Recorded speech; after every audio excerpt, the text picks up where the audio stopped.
That 12-year-old student of Dowen College, Lekki, Lagos, Sylvester Oromoni Jr., who died in November 2021 under controversial circumstances, suffered avoidable excruciating pain due to parental and medical negligence by his family doctor, which led to his needless death.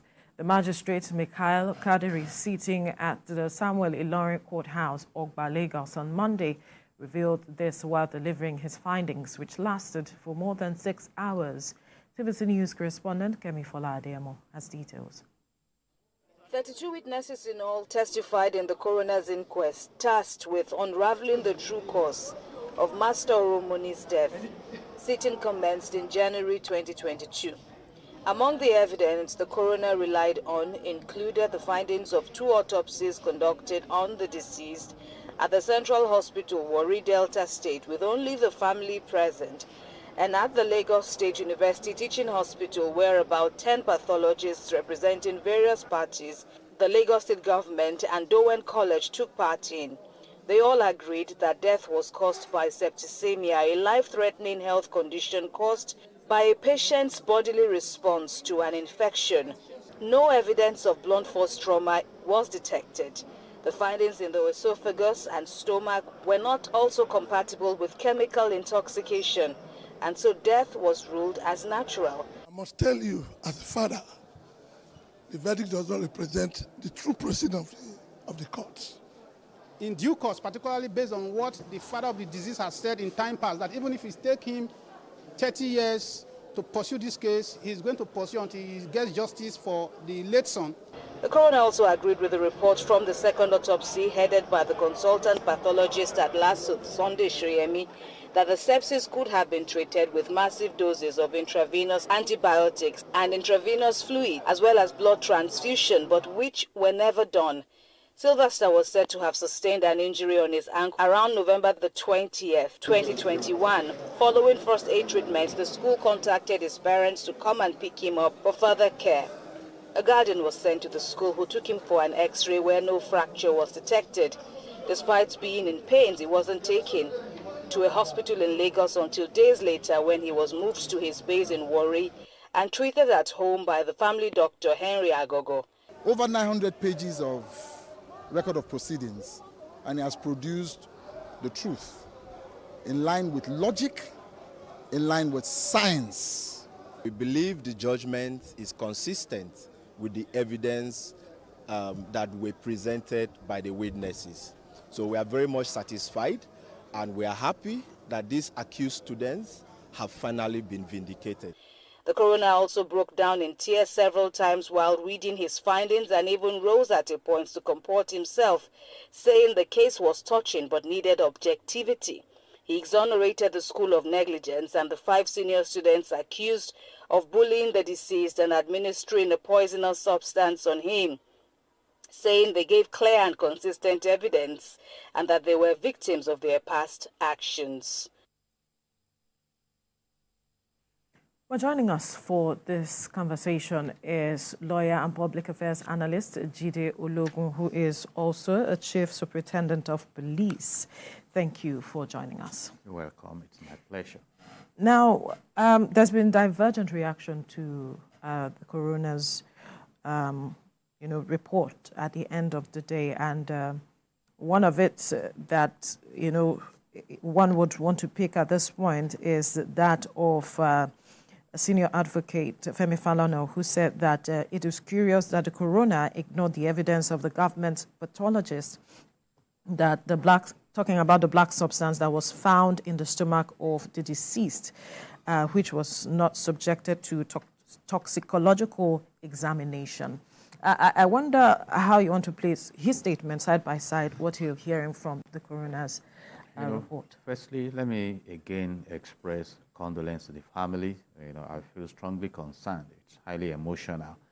And talking about the concern of the lineage silk, it's an issue that may still be considered if needful, because this inquest started in January 2022, and about 32 witnesses, participated in it. And one would have expected that the stakeholders would have brought all these issues before the inquest team. But having said all this, thorough attention has been given to the investigations, because when you talk about the coroner's assignment, it is to dig deep into circumstances, the manner of death, the time, particularly when the death is not natural or suspected to have some issues that are questionable. And now he has come to his verdict. And again, talking about medical angle to it, I recall that an autopsy was carried out in Delta State by the family. Yes. An autopsy was carried out in Lagos State involving all the stakeholders to get to the root of the matter. And the verdict for now is that there is parental and medical negligence that despite the diagnosis that prompted the need for quick medical attention, that there was about 32-hour delay in really attending to the issues that led to his death, because the point here is what actually led to the death of Sylvester, because there were allegations that he was bullied. Yes. Fine, that could have been done, but did it lead to his death? And what the coroner came out to conclude is that if he had been given the necessary emergency attention required, particularly by applying heavy dose of antibiotics, that it could have helped in saving his life. So, and that brings us to another issue, because I recall that in the case of Michael Jackson, he died in June 2009, and I think on August 28, 2009, the coroner came to a conclusion that it was due to homicide on the part of his doctor, Murray, yes, who administered too much of milk, like Jackson used to ask for milk propofol, that led to his death. And Dr. Murray actually was convicted for involuntary manslaughter to 4-year jail term in the U.S. He served 2, and his practice was suspended, I think in Nevada, in Texas, and in Los Angeles. And when he was released, he had to relocate to Trinidad and Tobago to continue his practice, because he could still practice there. So these are issues. So we cannot claim to have come to the end of this case right now. But what this has done is to come to the public and say, okay, we have dug into this matter, and these are our findings, and that is the power of inquest. So like I said, ample opportunity has been given to all stakeholders in this matter. Interesting stuff. So Sylvester was said to have sustained an injury at his ankle between November 20th and 21st. Following first aid treatment, the school contacted the parents, and then the parents were not there. They had to send a guardian who took him to for an X-ray, and then he or she didn't take Sylvester to the hospital, and then before he was now taken to Warri and all of that. All of those interconnected happening. What's it called? Issues. Everything related. So do you think that the fault probably goes to the guardian who didn't take him to the hospital first? Taking him to the hospital to take care of him before the parent actually came to pick the boy to Warri, and then all of those delays and all of that. Basically, all those would have been considered during the inquest, and the coroner did not find that as a matter to amplify, because when you talk about guardian, for instance, the role of the guardian is secondary to the role of the parents. And of course, he was taken down to the parents, and like I disclosed earlier, and as disclosed by the coroner also, diagnosis was done, so the medical doctor was expected to have known that, oh, this is a very serious case. What do we do in this instance? Because there is call for professional efficiency. And I understand from the report that that intervention was delayed for about 32 hours. You see, so now the blame is put between the medical doctor and parent. You see, so except the matter is reopened again, which I doubt. So the guardian must have been considered to have played his own role in it. Well, the father is rejecting this statement by the coroner's the inquest, and he's not taking it lightly. And I am thinking perhaps he might want to reopen the case because you talked about it. It's like I said, it's not over until it is over. So this is just the first version that came out. All right, the report of the coroner, which is still subject to judicial interventions. As it is. Exactly, and that is at the discretion of the family, because by and large now, the family is the major victim. You see, because the school has been exonerated. The students who were alleged to have bullied him have been exonerated, yeah. even though castigated.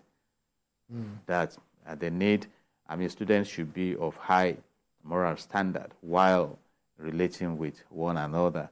And the wound during the football match also. So basically, as at this point in time, the school is not culpable, the students not culpable.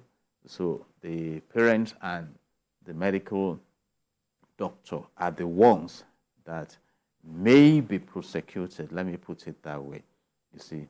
And that is if that is our tradition in this environment. And that is why I brought in the case of Michael Jackson in the USA.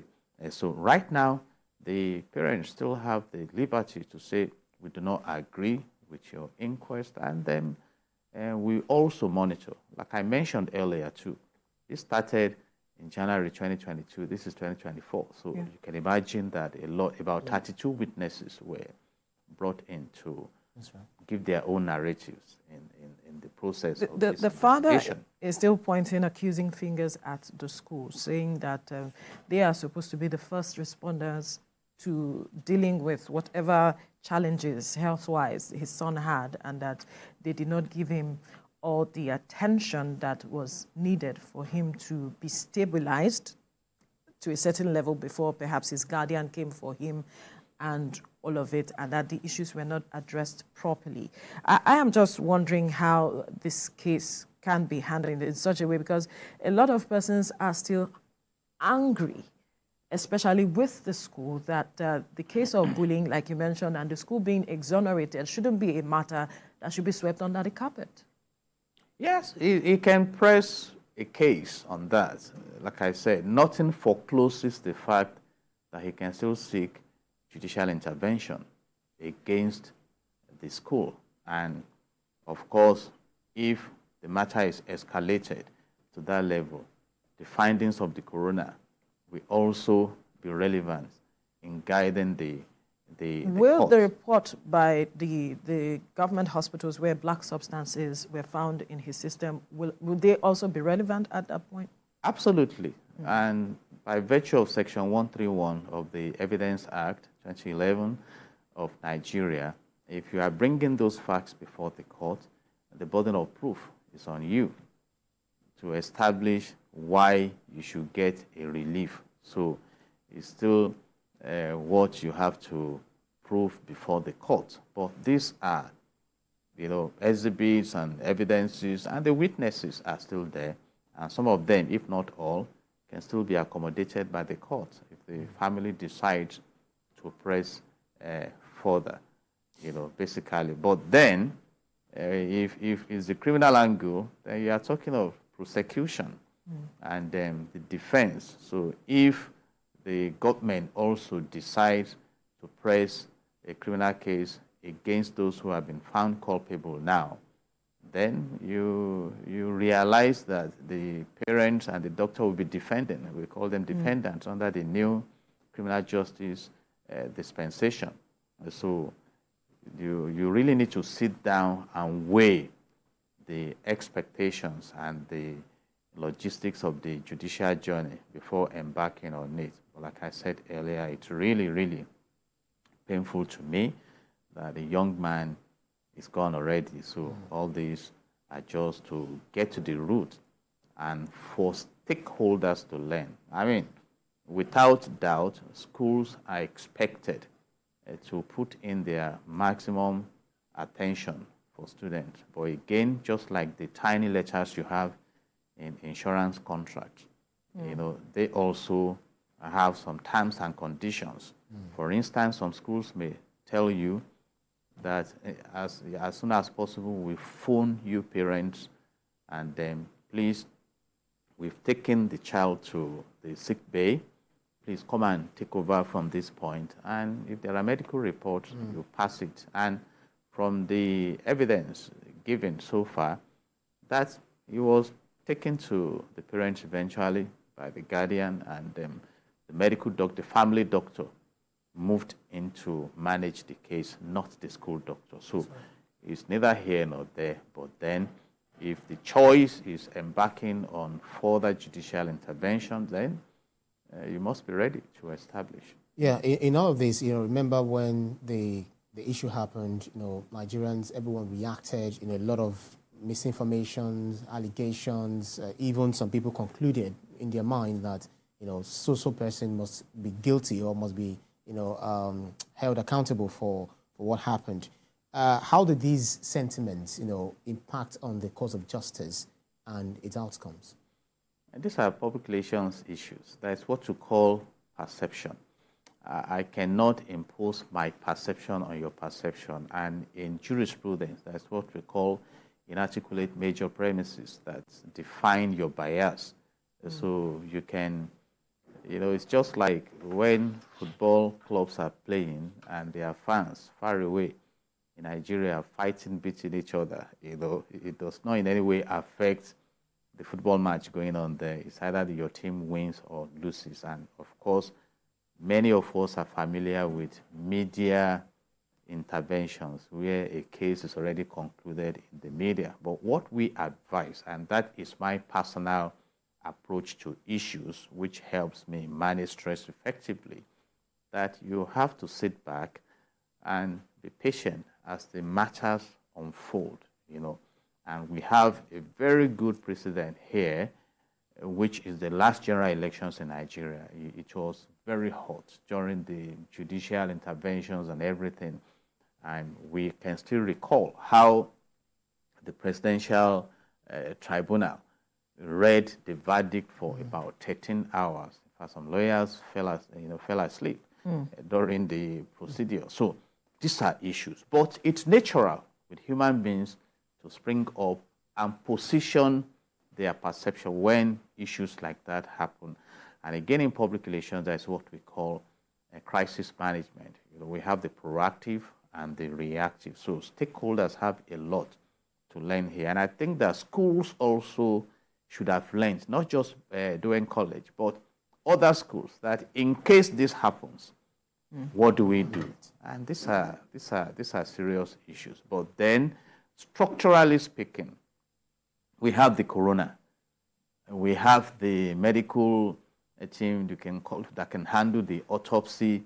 So it's not about what is going on online and various comments, though that is also sacrosanct. It's an expression of the bias of the people.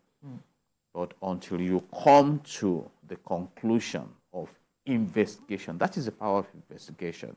Recall scripturally that two women came before King Solomon with one dead child and a living, and started to argue who the owner of. And through the wisdom of God, Solomon was able to identify the real mother of the living baby. And if he had to go by the shouting side, he would have given that living child to the one who said, "Oh, kill him, kill him."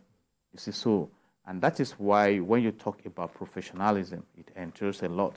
And I can let you know, investigation is not an easy thing.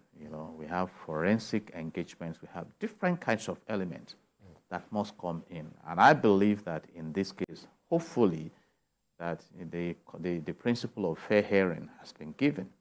You know, I mean, we're talking about the impeachment of the former deputy governor in Edo State. At a point, he did not show up. Even his lawyer excused himself. So when you are given such an opportunity and you don't, it complicates the matter. So these are issues. And when it comes to, you know, judicial interventions, attention is paid to details. I am just here wondering, because you have said the matter of fair hearing has been given in this case from your perspective, although the parents are thinking otherwise and would want to see justice done from their own perspective, and perhaps they would want to push the case. I do not know, and I do not want to preempt. But getting to the root of issues like this, because you've been talking about if we've learned lessons, talking about matters of learning lessons over time. You have talked about the school. How about parents as it is? Some parents send their children to school with the intention of having them back, not to get their dead bodies or anything.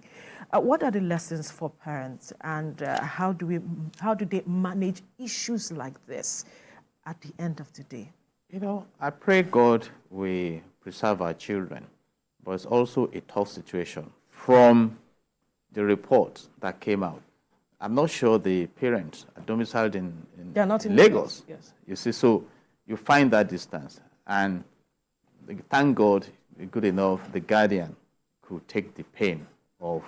And sometimes, you know, you look at some cases and you assume, oh, it may not be as serious as it should be, particularly with the perception we have on health management in Nigeria. Because I was going through some of the comments that he was even taken by land in some circumstances. You know, it should have been taken by an helicopter or something. So these are issues. So who bears the cost? Who bears the responsibility? And that is where schools and parents, we have the PTA, should come together to address these issues. That is why you learn that, oh, how can we prevent this from happening? But I can let you know, parents, as far as I know, are caring. I mean, for you to have sent your child to such a school, you must have a high expectation. All right, so. And have done your due diligence that, okay, this school can deliver. Exactly. So again, learning from this, I think it's just a matter of not assuming on cases and treating cases as very serious. And we advise people, if you are feeling somehow, don't think you can, and this is, I'm isolating this from this case entirely, just speaking generally now, that you can embark on self-medication and things like that. Whatever you need to do, go ahead and do it. Treat it as an emergency. So it's a matter of trust, it's a matter of responsibility, it's a mixed. So I'm not here to apportion blame, but I understand that there would have been evidences and issues considered before coming out with parental and medical blame. All right? And if the parents are not satisfied, like I said, they can push back and say, no, we are not going to agree with this. And that is why I'm also of the view and opinion that the matter may not be closed unless it's left at this stage, because the danger there is what I have disclosed. If it is left at this stage, prosecution may follow. You see, so what happens at that point? Except, like I also mentioned, that in Nigeria, we hardly prosecute, except for now that the abuse of Naira is now beginning to gain the prosecution attention of government. But in some other countries, you don't just carry out an inquest and engage the coroner's time and spend funds and just put it into a drawer. It is to move to the next level, because the best form of justice is the preventive justice that deters people from committing breach, whether against citizens or against the state, which we call consequence in ordinary language. So that is where we are right now. But the parents have all the right to say, no, we do not agree with this verdict. It's now the verdict of the revered magistrate who had the opportunity to carry out the coroner inquest. That's right. So the issue of Sylvester Oromoni Jr. has opened a lot of things. You know, we talked about the bully in boarding school. We talk about the doctor's alleged negligence, and also the parents who are being indicted by this ruling of the court. Do you feel that it can get to a stage where the parent might want to turn their eye against their family doctor and say that, listen, you goofed? That is, if they go further, pushing this further. And that's one. And the second one is Sylvester Oromoni is gone, just like you've said, and just like we all know. Is there a way that we can immortalize him, so much so that all of the issues surrounding his death, we can learn from it, And perhaps the parents gain closure. Absolutely. It's a huge public relations opportunity, even for the school, to immortalize a young man. It's possible. But again, subject to the consent of the parents. There is need for stakeholders' engagement in this. And then, talking about the family turning to the medical doctor, it's a possibility. But is it what we commonly do in Nigeria? Because quite a number of times, the one you consider your family doctor, there's a level of familiarity and things like that. And I may say that at a point in time, we even bring in culture and tradition that, oh, it has happened. Let it lie. Let God, avenge and things like that. But I think we also should be moving to the point where we strengthen our proactive approach to managing issues so that others can effectively learn. I think I've mentioned it. If you know the penalty for ordinary I hit you on the road in Rwanda, you will drive like carefully. A correct person.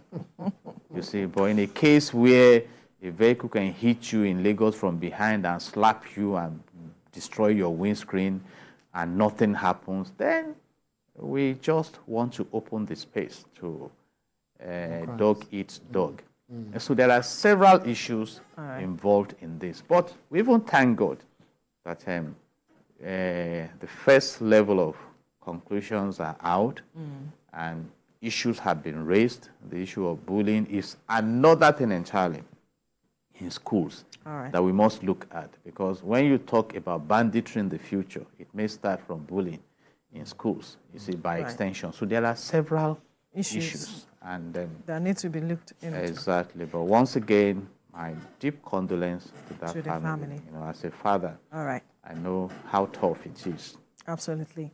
We must thank you, Jide Ologun, lawyer, Chief Superintendent of Police and Public Affairs Analyst, for your time on the program. Thank you very much, and we thank God for the opportunity. Right. Well, this is where we draw the curtains on the program for today. Let's let you know that the views and reactions of all our resource persons are theirs and have no connection with TVC News. Up next is Your View with the Ladies, and afterwards this morning with Yori Folarin. Do stay safe. Bye for now.